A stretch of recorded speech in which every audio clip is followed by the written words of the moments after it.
as it was encounter. So, and we're going to kind of touch on Cisco. We're going to kind of touch.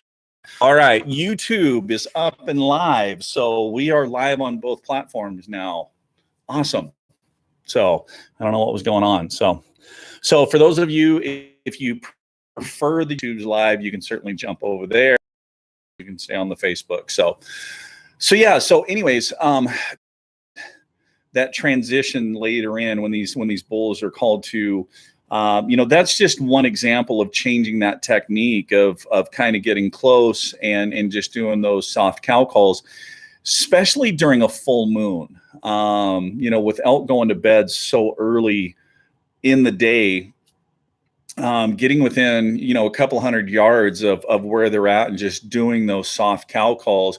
They're curious. They're a herd animal. They're, especially if there's a bull that's bedded down, he's going to bed down. He's going to for a while, and he's going to hear those soft cow calls.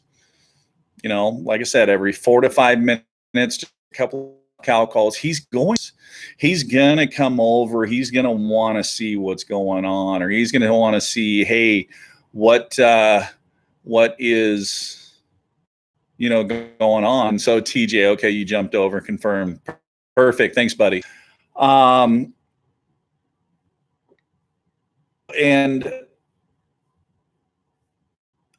a couple of other, and the bugling is still effective. You can still locate, you can still get into the whole breeding sequence, calling aspect. The key is, though, you're going to have to get into where nobody else is going to. And in fact, that's kind of some of the areas that we moved camp to that, we could hit. So we found a couple of old roads that you could still take a side-by-side on and could access a high ridge that nobody was really hunting. And it took kind of some creativity because there's some really good bowls and basins up there that you had to really watch the wind, because obviously if you're up high in the middle in the morning in those stone, Onyx was critical in these areas because we could see the pockets that we wanted to go into, and we just on the side that we could drop down and then swing with the wind in our advantage into those. And there was a couple of times that we actually had to kind of just kind of sit there in an area until the thermals changed before we could even drop down in there. Part of it was bulls that were coming up from their feeding area. We had to make sure and wait until they got on the same level or just past us a little bit before we really dropped down in there. So those are all things that, adapting and overcoming and make while you're going, that is the key to continually finding the elk. And the way we found this spot, like I said, I just jumped in the truck and we just started driving roads and night bugling. And there was a few times that we stopped and ripped bugles and then got back in the truck and started driving again. There was a camp. So, but like I said, guys, it's public land. It's going to happen. Welcome, bugle me this, wind got me on my hunt. Wind is either your ally or worst enemy. So let's see. Cisco, bulls were not exactly into the cow calls, but they were responding to bugles. So locating was not the problem. In was the tough part. Okay. So let's touch on that, Cisco, because that's kind of one of the questions that times. What do you do if you have a bull that will respond to you and everything from a distance, but as soon as you start getting close, he shuts up and he moves away? So if you're one-on-one, if you're by yourself, it's a little tougher. So you're basically just going to, at that point, you're going to have to bugle, get him responding, pinpoint, And then at that point, basically it turns into spot and stock, and you're going to try to slip in for a shot. And when I say spot and stock, you're going to take two stop, and you are going to scan for a good 45 seconds to a minute before you take 3, 4, 5 steps, stop and scan. It's a slow, methodical process, but why rush it? So, I mean, especially if it's a little later in the morning, you know, that area, take your time. Now, if there's more than one of you, this is the ideal situation. We've done this quite a few times. Whoever's the caller that day stays back and keeps that bull engaged, because he'll answer you from that distance. So the caller's main purpose is to keep that while the shooter slips in for a shot. Now, the nice thing is, because that bull's responding, the shooter knows where he's at. He knows how close he's getting. He knows where that bull is going to. But there's a few tricky factors here. So one, you know, cows. Now, once you start getting closer, there's a good chance that you can hear cows kind of mewing. You know, and that's another thing we saw kind of this year a bunch too. Cows were extremely soft on them. And guys, I know you've heard me talk about it before, that game changer call, that is truly a game changer, because you call through the big end on that, it softens your calls out so much that it was just so realistic with those cows, with how soft they were. The other tricky thing that you can come into when you're moving in on that bull is whether he's bugling away from you or if he's facing you. Because when he's facing you, that bugle is going to be a lot louder. He may turn his head and bugle away, and then all of a sudden you're like, crap, he's moving away or this or that. And then next time he bugles and it sounds like he's right there on top of you. But as you're slipping in, again, you want to be patient. But we've had good success with that in the past too, of, you know, and it only takes one time, you know, dealing this bull. Because if you're paying attention to their bugles, you get to know the elk in your area. So a few years back, we had one bull. That's exactly what he would do. He was a keyboard warrior. He was tough as nails and within 2, and then he would just move away until he got 300-400 yards away. Then he would get all and move in. So we kind of called him "Catch Me If You Can," and we ended up actually getting him on the ground. But so whoever that caller is, stay back, keep that bull going while that shooter moves in. So, all right, had that happen this weekend. If there's a bull on him, more. Nick, a lot of times it really depends on what type of bugle you're throwing at him. So if the intimidating bugle, high pitched, heavy growl, a lot of volume, and he's answering kind of timid, it could be that you have a bull that has honor already this season, or it could be that you're dealing with a satellite that, you know, he's not interested in an encounter with another bull here. So, you know, what we'll do to check that is, if we do a bugle and we get a real timid response, we'll throw some cow sounds out to see what type of a response we get from him again. A couple of years ago, whenever I bugled at him, he was just really, really timid. But as soon as I hit cow calls, man, he was excited as all get out. So we just focused on cow sound.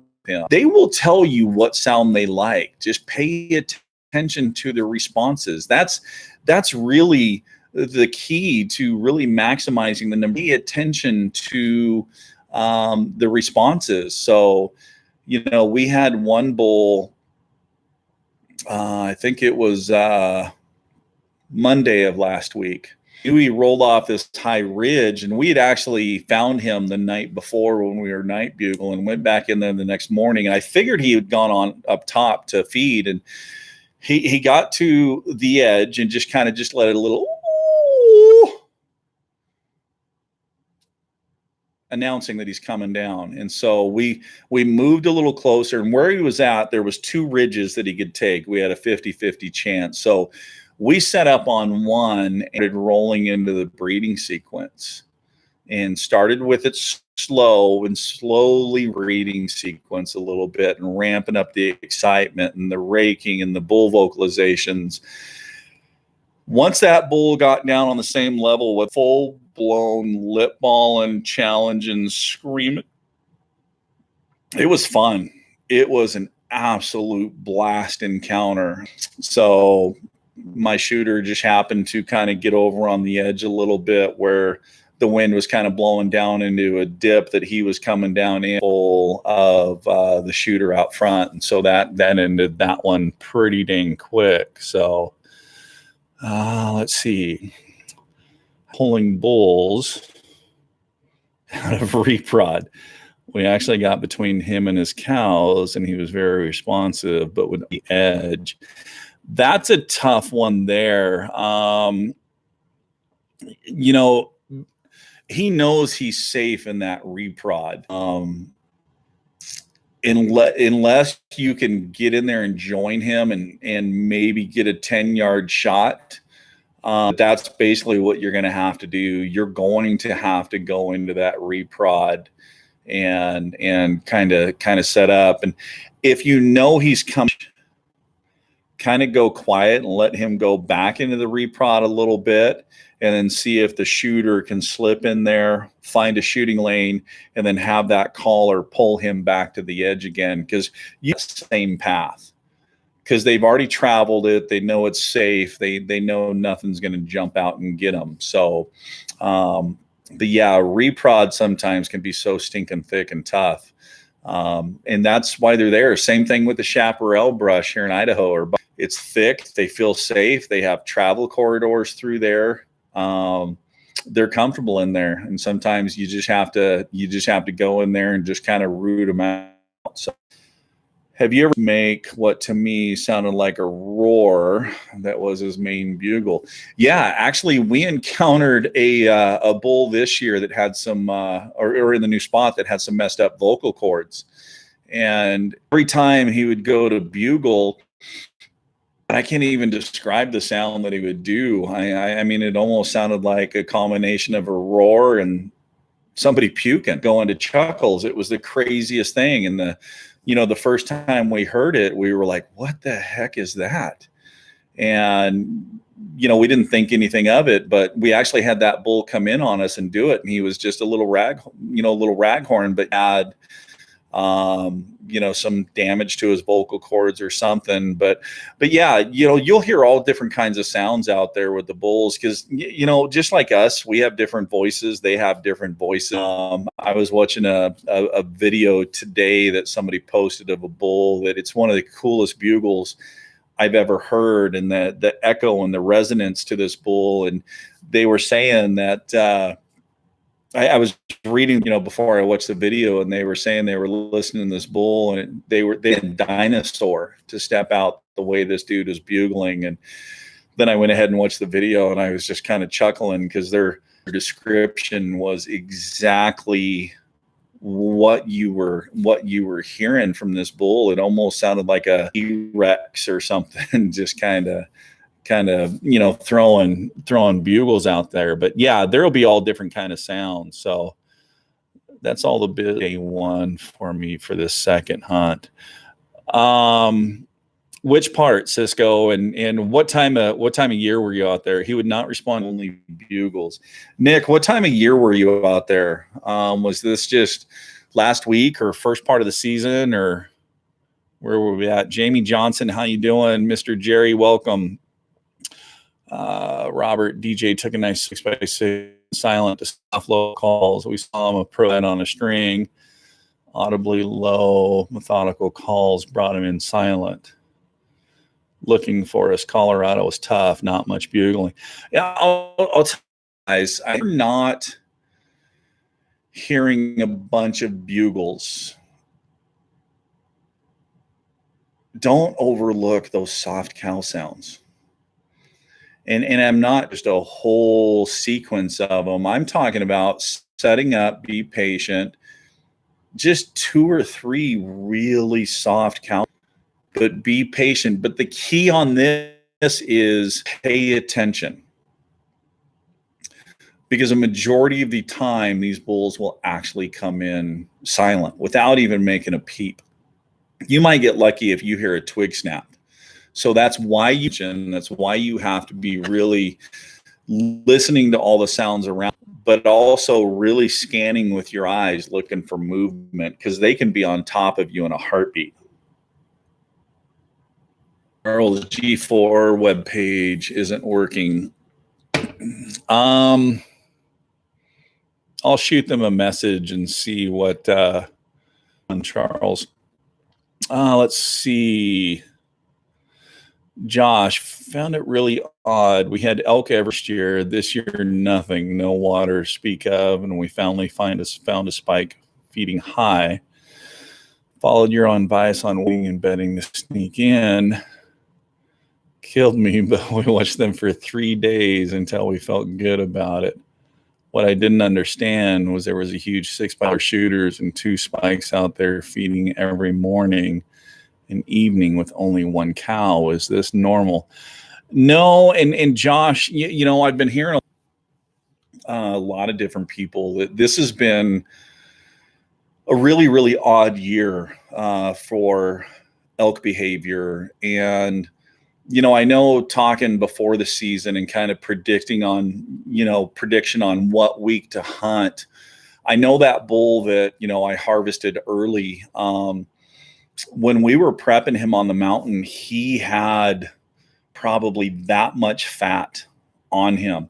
And usually when I see that much fat on an animal, that's a really, really good indication that there is going to be a tough winter, which goes against all the predictions that I saw leading into the season. So it could be that in some areas, the rut may not have even happened yet, that the rut is happening late because they're anticipating that heavy, nasty winter. So they're pushing their rut out a little bit later, so that the gestational period of those calves gets them past those heavy snowfalls, and those cows drop the calves, you know, in the spring when there is good grasses, there is good forage, and they're not having to worry about the snowstorms. And from a lot of reports that I've been hearing from people, that kind of has my mind leaning that way. Because even where we were hunting, also, I never heard really ripping good peak rut bugling activity. I never heard bulls acting like they had a cow in estrus. And yeah, actually, 2 weeks into the season, 2.5 weeks into the season, still seeing bachelor group of bulls with hardly no cows. They were really just starting to break up.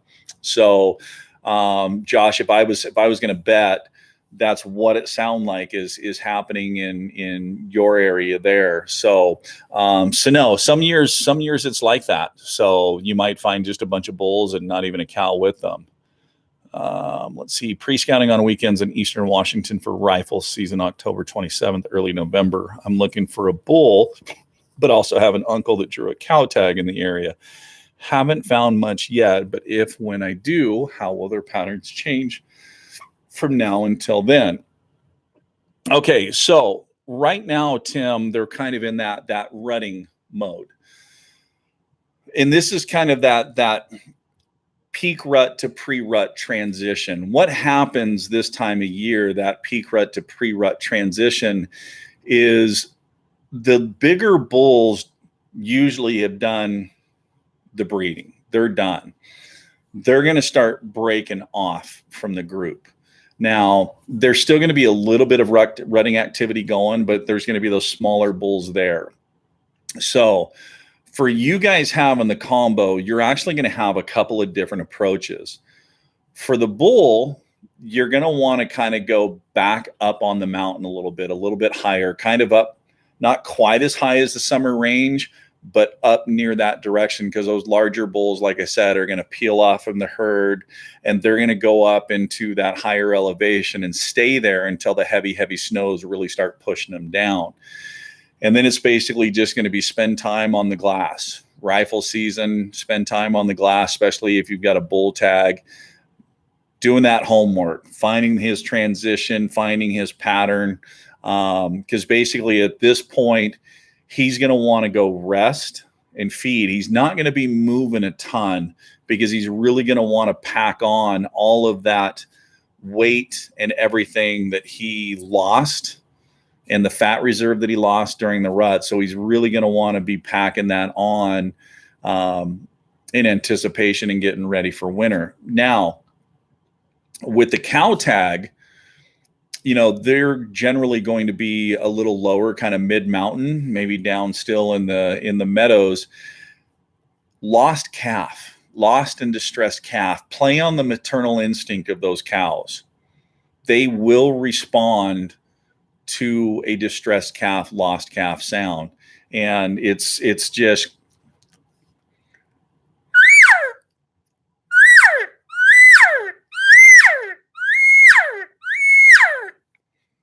high pitched, one right after the other. Now, what I mean by responding, they may mew, but most of the time their response is to come to check out what's going on. They don't know if it's one of the calves in their group, but if you find that fresh sign, fresh tracks, fresh pee, fresh droppings, break into that distressed calf. So got to cut it short. Good to hear from you, Mike. Good night, all. Bugle me, Biz. Thanks for tuning in, bud. Justin, hi. What do you do to call in a bull in Post Rut? Utah starts the end of August, and it is hard to call in when they're not talking. So, Justin, with you guys starting in Utah, the end of August, you have that pre-rut time. You have those bulls that are, breaking up from their bachelor groups, establishing their pecking order.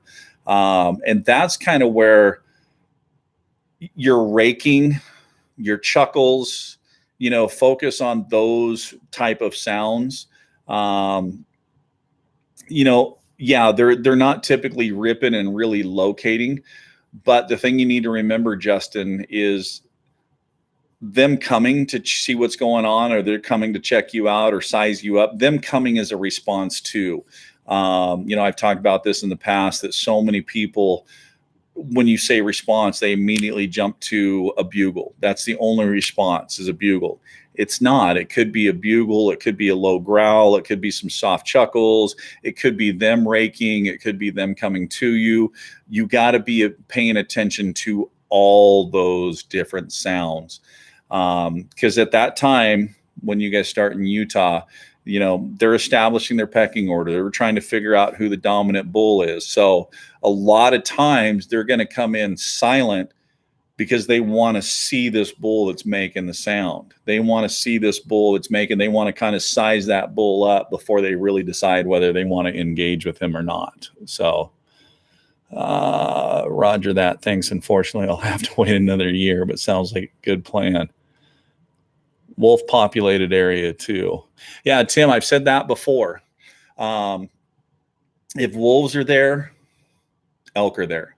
I mean, that's the number one feed source of elk, or elk is the number one feed source of wolves. So yeah, if you got wolves in the area, elk are there too, but they've really, really ratcheted back on those sounds, those tones, the volume. It's really softened, and they're in those thicker timber areas that's really knocking the sounds down.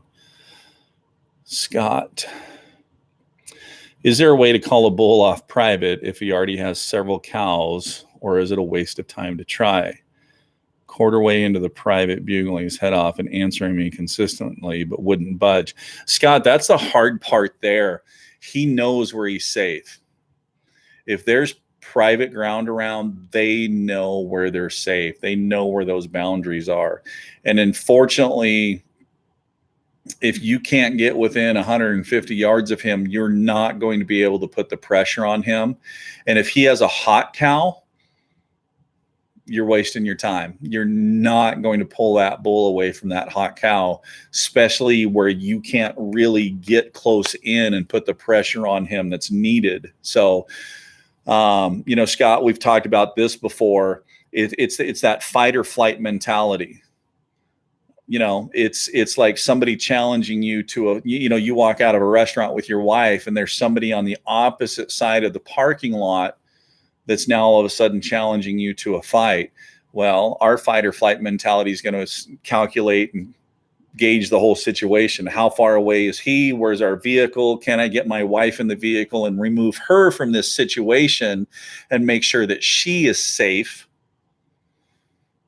without having to engage with this person here? On the flip side, if you walk out and that person is 30 yards from you and all of a sudden challenging, and all of a sudden you look to where he's at, you look to where your vehicle's at, you don't have the option to remove your wife or protect your wife from that situation. Now the only option that you have is to fight and protect her or fight and defend her. Same thing with elk. That's what this guy's doing. He'll talk to you all day long from a distance, because unless you can break that and cover that ground and get close, you're not going to put the pressure on him needed to really force him into that fight option. So, Justin, you bet. Thanks for the question. So, all right. So Cisco was September 15th to the 24th.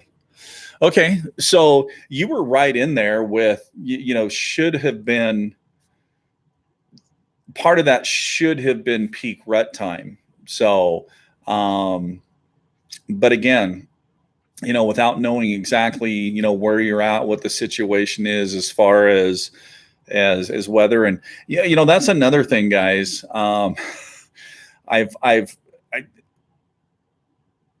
I want to say I missed you filthy animals last week without doing a live feed, but I was getting a lot of messages up on the hill from a lot of you. So really hearing from a lot of people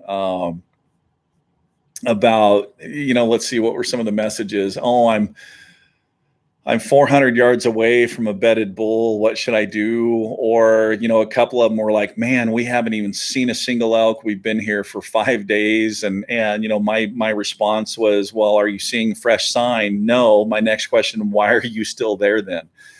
Pay attention, guys. I know we're creatures of habit, and we go into areas that we've hunted in the past because elk have been there in the past and this and that. But, things happen, things push them out. Again, we're public ground. So, especially if you weren't there all the time, you don't know what happened before you got there. If you're going into an area and you're not seeing fresh sign, get out of there. Don't spend more than a day in there. So if you're not finding fresh sign, get out of there, get in your truck, go drive, go find some new canyons, go find a new spot, go check your backup spots, but go find the animals. So, especially for, a lot of people, they only have weekends and then maybe 1 week to hunt. You don't have all this time to waste. And so it's critical that if you're not seeing the sign, move, go find them. So, I was wondering what native call size means. A red 1.5 is too big for mouth. So, no. Jeremy, on the native line, what the 1.5 represents is that's the number of layers of latex in that call. And in fact, the 1.5 and the 450 guys in the Rip It series from Native by Carlton, those have been the two reeds that I have mostly been using this year. I'll tell you what, of all the reeds I've used in the past, that 1.5 and 450 are two of the most realistic sounding reeds I have ever used. Just blown away with the sounds out there and the control and the usability. The only flip side to the Rip It is if you have a narrow mouth or if you have a narrow palate, you're going to have a really tough time. You can trim quite a bit of the tape off the 1.5 and the 450, but for you medium pallet guys to wide pallet guys, give that native Rip It a try. Holy cow. What an amazing read. So yeah, Jeremy, the 1.5 means there's 1 full layer and a half layer on top. So that's what it is. So if you see small frame or medium frame or wide frame in the packaging, that will tell you the width of the frame. Usually if you see a number like a single, a 1.5, or a double or a triple, that is referencing how many layers of latex. So let's see. Mr. George Norris, how you doing, buddy? Our bulls would only answer to bugling, then they would shut up hour after sun came up. Evenings, the cow calls were better. Okay. Reprod. Brady, reprod is, kind of an area that they came in and logged and they thinned, and then all these new trees started growing in the area. Maybe they planted some, maybe some started growing, maybe a fire came through that caused the seeds to kind of pop. But those trees grow so close to each other that it almost forms kind of this interwoven jungle that can be pretty miserable to try to get through. So rut was full swing last weekend. So Jairus, you got into good bugling action. Jeremy, had a bull laying in a wallow until 10:30. Talked back to my bugles. When I started cow calling, he got up and walked off. When we started to get close, went 2 ridges. Should I have stayed with bugling? Here's the thing on that. If you guys are doing a sound and a bull is engaged, he's answering you every time. He's committed. You're locked in on a communication. He's basically telling you he likes the sound that you're doing. Stay with that sound. No need to switch it up. Because really, that's what we're trying to do is in essence, kind of taking that bull's temperature, finding his hot button, finding what sound he likes. And it may not always be a bugle. I've had bulls in the past that raking was their hot button. So, I could throw all the bull sounds or cow sounds in the world at him, but until I started raking, man, that just tripped his trigger right there. So yeah, if you're doing a certain sound and that bull is engaged with you and he's repeatedly answering and he's answering right after you get done, stay with that sound. He's liking it. So what does it mean if you only get chuckles? So, Shane, it kind of depends. Are you doing some bugling, and chuckling is just kind of what you're getting back? Is it, a cow sound, and what type of chuckle? Is it an aggressive chuckle? Is it an excited chuckle? So if you're throwing out cow sounds and you're getting this chuckle that's really fast paced, that's an excited chuckle. Okay, he's excited. He's acknowledging you with your cow sounds. It's almost like a teenage boy walking down the street and going, "Girls." So that's kind of how this bull is. Now, if you're bugling and you get these chuckles that that are thumped like that, that's an aggressive chuckle. He is basically showing aggression in response to your bugles. So it really depends on what type of situation there, Shane, whether you were cow calling or bugling, and whether it was, excited chuckles or aggressive chuckles. So, but the excited chuckles to the cow calls, he's acknowledging that he heard you. He's excited. If it's the aggressive chuckles in response to your bugling, he's almost kind of acting like the aggressor and telling you, hey, this is my mountain. This is my area. I'm the aggressor. I'm the one that's in charge here. Kind of stay back. So, all right. How would you deal with a spot that has pressure from other hunters and predators and they don't make any noise at all, but you can hear them moving around, but they're in a spot that it's almost impossible to gain advantage on them because they can go opposite in any direction, more or less pushing them. It was an Oregon West Side Rosie. I kind of had a feeling that's where this was going. In typical West Side jungle like terrain, is there any advice you have on situation like that for a solo hunter? Really what you can do, Bill, there is a good technique on that is because, yeah, it's absolutely thick over there, and you trying to, move and get in on them because they're going to hear you as you're trying to move in on them. This is where play the adage that curiosity killed the cat. Find a small little opening and just kind of be patient, stay there, and kind of do those soft cow calls that was talking about before. Just a couple, 2-3 really soft cow calls, wait 4 or 5 minutes, do that again. And that curiosity, they're going to come check it out. So, but you might have to be patient. You might have to stay there for a little while. The other thing you can do is they've got to be coming out to feed somewhere. So that's where putting in the time and really learning their patterns, where they're going to, and just kind of set up and ambush into an area that you do have shots. The other nice thing about doing the soft cow calls is it's not like you're sitting in one area really broadcasting these loud bugles that's going to, gain the attention of all these other hunters around. So soft cow calls not going to travel as far. And honestly, more people nowadays are focused in those loud bugles that are ripping that they can hear from a distance. So that would be kind of my advice to you, Bill.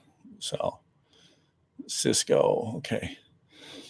Me and a buddy got sneak attacked by a big bull that we had been calling in that went silent on us after 20 minutes of silence. We started side hilling upwards the mountain, and after another 500 yards, the sound like a freight train in the trees came in hard towards us and surprised us up to like 5 feet before the bull noticed it was us and not another bull elk. That was a big surprise for the moment, but not long enough to even prep or plan or shot. Yeah, what it kind of sounds like is, you were kind of engaged in this bull. He got to his bedding area and he went quiet and he laid down. And then you guys came from the direction where you were making those other bull sounds. And he thought maybe it was that other bull kind of sneaking in quiet. And that's why he kind of rushed down, kind of that freight train, because he heard you guys coming. So it happens. I've been there before where I've set up and been doing some blind calling or silent calling, if you want to call it. Got bored and said, hey, you know what? We got to move. Nothing's coming in. You get up and you walk 50, 75 yards and bang, there's a bull that's standing right there. So he was actually sneaking in quiet. So, but yeah, still kind of a cool encounter to have them come charging in on you like that. Robert Davis, how you doing? David Marvin, welcome, bud. Jeffrey Duncan, how you doing?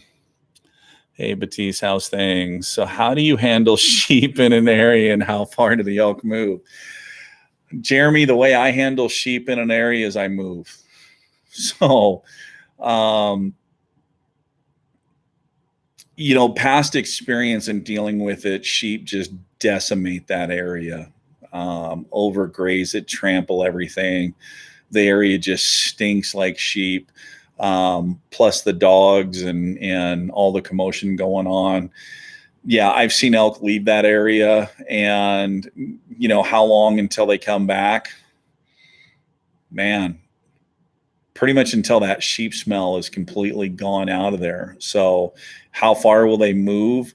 It really depends. If the sheep are getting pushed up a main canyon with side draws, they just might move all the way back to the end of the side draws that used to, be what happened in the area that I hunted, that they used to push sheep through. So, but yeah, usually when I see sheep, it's kind of dims the hopes on running into elk. I mean, you're still going to have a few straggler elk, a few local elk that are going to stay in there, but a good majority of the elk are just going to move out to avoid that. And like I said, they'll wait until that smell is really gone before they move back down in there. So Tim, thanks for the direction. This is my 4th year going after elk and have yet to punch my tag, trying to get more serious. Your videos have been incredibly helpful. Tim, I appreciate that. You know, that's what I love to hear is that, you know, you guys are finding some useful tips in this. Matty Lux, how you doing, buddy? George, get close. It works. Thanks for the tips, buddy. Yeah. So, George, what he's talking about is, you know, he and I talked right when he was heading on to his hunt, and actually while he was on the hunt, we kind of talked about a couple of situations, and you know, a couple of the ones that we talked about was ones that I've talked into the past of, you know, getting in close to the travel corridors and working that breeding sequence. And then once they finally do bed down, getting within a couple 100 yards and just, you know, use those cow sounds to create that curiosity. And it worked for George over there in Wyoming. So JD, can you show me what they look like? Are you talking about the Rip It series? So this is the Rip It series here. It has this metal positioner on it. The thing about this, guys, is that metal positioner, this call is actually designed to go a little farther back in your mouth. So this metal plate does not actually come into contact with the roof of your mouth. So you do not have to worry about it irritating the roof of your mouth or getting uncomfortable at all. So Mike, it was great meeting you Sunday. Lance, great meeting you too. And again, congrats on your bull. Sounds like you guys had an awesome year. So we're heading back up again this weekend. So might run into you again. So Christina had 2 bulls and side-by-side wallows coming in hot almost every day. And then sheep went through and destroyed that spot. What are the chances the bulls would be back to those wallows? Lost cause. Christina, yeah, unfortunately it might be a lost cause this year. So, you know, it would be great if we could get some weather in and get some decent amount of rain, because that'll kind of purge and you know, clear that area. But yeah, unfortunately, you'd probably be better off in trying to locate them outside of those wallow areas. So Mad Viking was in Desolation Unit, Oregon, saw lots of sign and bedding areas, but saw no elk and heard no elk. Cows and calves called, some bugles, but nothing. Lots of other hunters, though. Oh, some bugles, but nothing. Lots of other hunters, though, maybe. I mean, Mad, you know, Viking, as long as you're seeing fresh sign, the elk are there. So now, why are they not vocal? You know, we've talked about that in the past. You know, it could be the hunting pressure. It could be predators. So there could be a few factors of why they're not being vocal. They could be going into that thicker timber, turning that volume down on their vocalizations. It's not going to carry as far. And in some of that thicker area, you might have to be 100 yards from them before you can even hear them. And again, that's where matching your surroundings. So if it's quiet and you're out there just ripping these extremely loud bugles, that's not matching the surrounding, turn your volume down. Call more frequently. So, and what I mean by that is, you know, if there's a lot of bugling activity, there's a lot of noise out there going on, and, you know, you rip a loud bugle, maybe you go 300, 400, 500 yards, rip another loud bugle. Well, in this case where you're tuning it down, maybe you only go a couple 100 yards before you do another soft cow call, you know, another soft bugle to try to locate. But match what's going on around you. Pay attention. You know, when you do hear an elk sound off, how loud is he? What's his volume at? That's what you want to match, because now you're matching what elk are actually doing. You're not matching what all the other hunters are doing. You're not standing out as, you know, hunter, especially if there's predators in the area and you're just out there just bugling as loud as you can, ringing that dinner bell.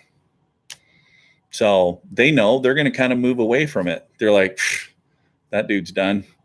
He's calling down the thunder on them. So match your surroundings, guys. Appreciate it. Jeremy, you bet. Scott Brown, how you doing, brother?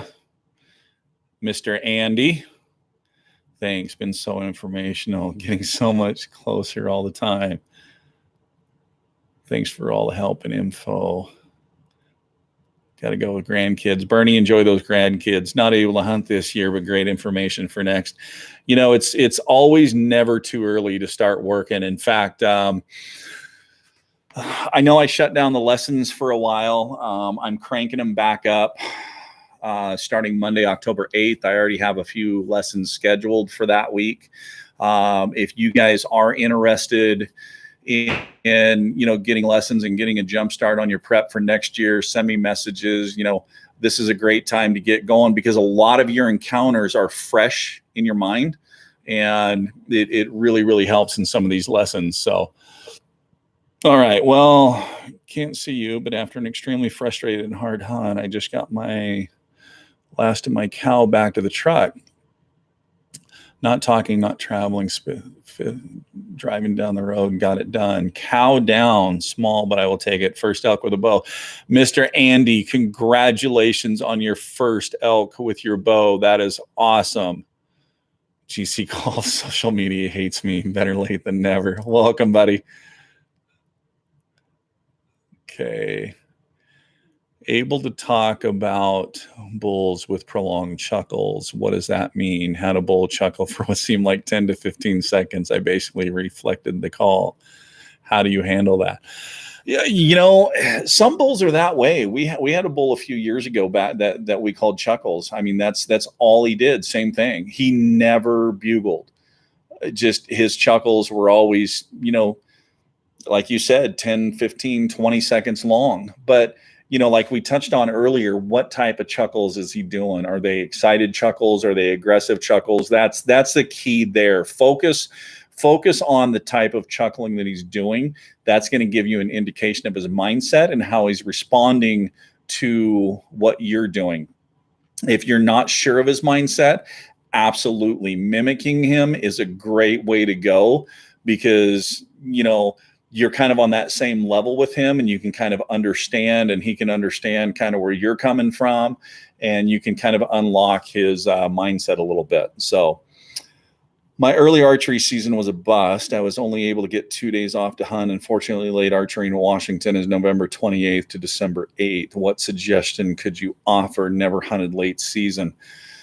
Michael, at that time, late season, depending on what the snow's doing, you're probably going to hunt transition areas. And that's kind of their transition areas from, their summer range to their winter range. And it might be just set up an ambush. Really depends on what you're wanting to harvest, bull or cow. If you want to focus on a cow, kind of that distressed calf sound, play on the maternal instincts with the cow can be a really, really good benefit. The bugling and all that, location bugles, you might get a bull to crack off a location bugle to you. But as far as the actual, bull sounds that are synonymous, with the rut, like your huffs, grunts, and whines, your display, your chuckles and all that kind of stuff, probably won't be effective that late. So you're more so in the transition and those cow sounds. So, Mr. Michael Meyer, you're answering almost all the questions I've had from the past 2 weeks. Thank you, sir. Michael, not a problem. So can you give an example of a distressed calf? Yeah, it's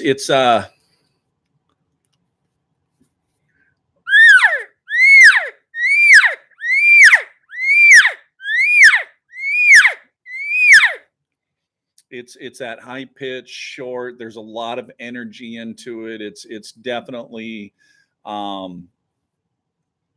there's emotion, there's panic, there's that stress in there. So they recognize that sound as distressed, and especially the fact that you're doing a higher pitch and shorter definitely relays that that's a calf in distress. Play on that maternal instinct. What temperature is the bull when he is glunking at you? Pretty worked up.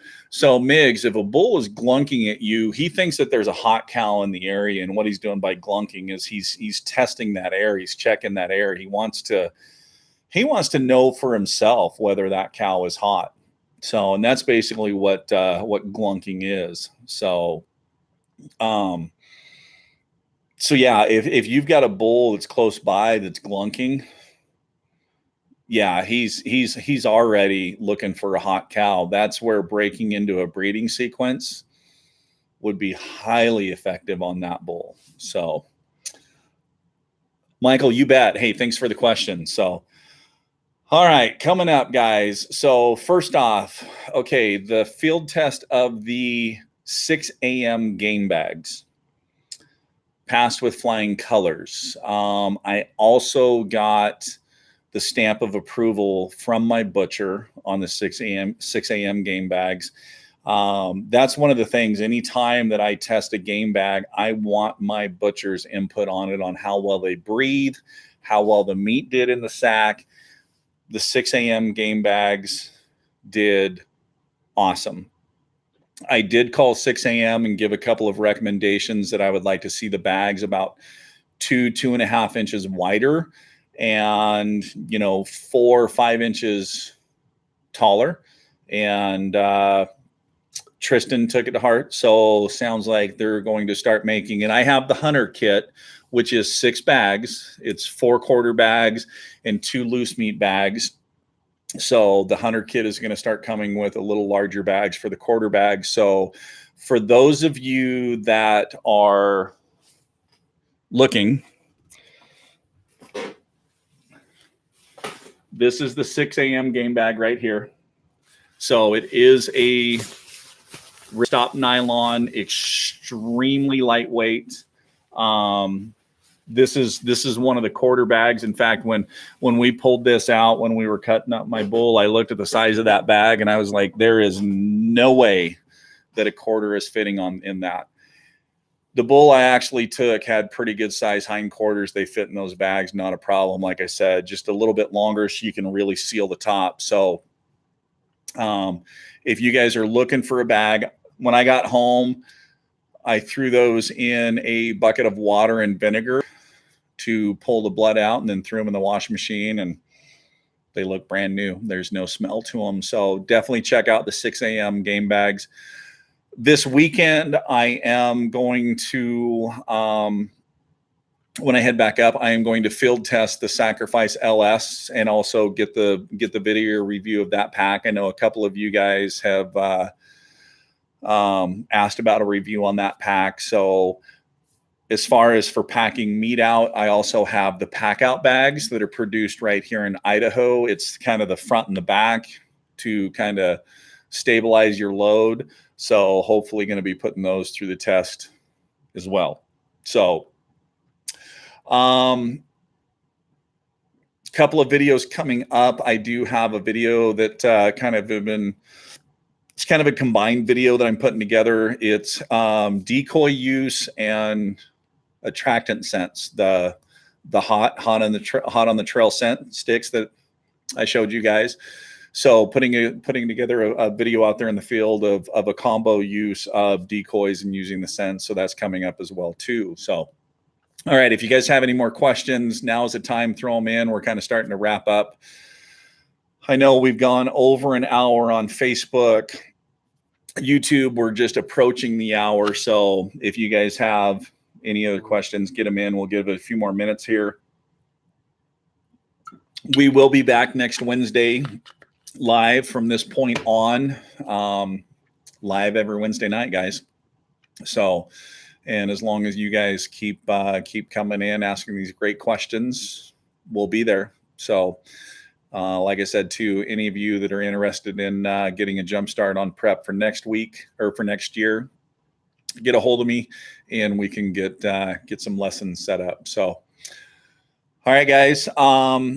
Mr. Ben, how you doing, bud? Jason, welcome. So, Carbon TV, Carbon Media.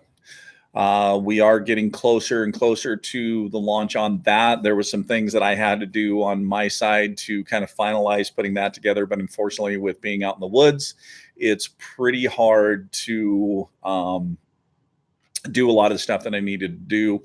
So my intent is first part of October is really sit down on the computer, hammer out everything that I need to do on that. So that way we can get the Carbon TV up and running as soon as possible for you guys. I think I have the first 4 videos in the Beginner's Guide to Elk Calling all filmed and edited and ready for that. So that one is coming up soon.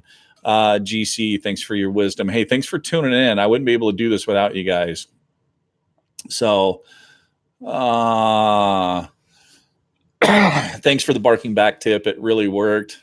Oh, Migs, you bet. I know that was awesome. Kind of telling me a little bit about what you guys got into. Kelly off to bed. Good night, brother. Brady, the elk in my area just started talking Monday, going back up tomorrow. The elk are super shy. Any idea to get them more interested? You know, Brady, if they're really starting to light up and really starting to go, you might get back up there and you might see kind of a night and day difference where their aggression level is really raised. You know, that peak rut activity is really raised. So, but as far as if they're shy and timid, you know, watch how aggressive you get. The last thing you want to do is, if you have a bull that's shy, is get really, really aggressive with him.